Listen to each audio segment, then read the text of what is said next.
Hi, welcome to the Mindful Minute.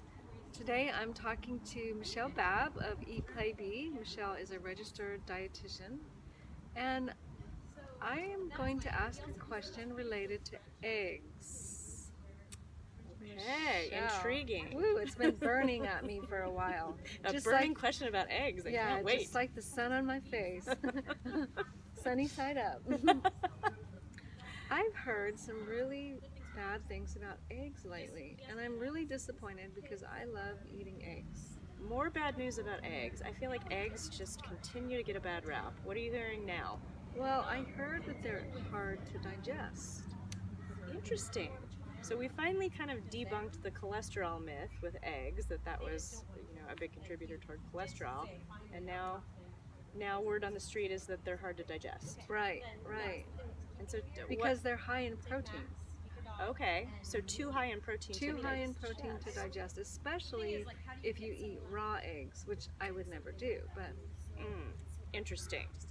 So that's fascinating in and of itself, because if you ate, most people are not eating raw eggs anymore, but I guess if you did, the idea would be that when you cook them, you denature the protein to some extent, but protein content I think would still be pretty similar. When I think about just the protein content of eggs in general, talking about, depending on the size of the egg, anywhere from like 9 to 11 grams of protein per egg.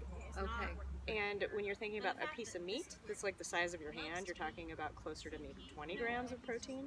So this idea that the pure content of the protein is too much to digest is really, that doesn't make any sense, just from a physiological standpoint and from a digestion standpoint. Right. Well, from an inflammatory standpoint, because as you know, I'm always thinking about that, would there be anything in an egg that would bother my digestion? Well, I mean, eggs actually do have what's called arachidonic acid in the yolk, and you can think of that as sort of like the opposite of omega-3 fatty acids. So it does kind of flip the switch and turn on inflammation. So you don't want to overdo with arachidonic acid. That's also something that's prevalent in meat, and that's what makes meat inflammatory.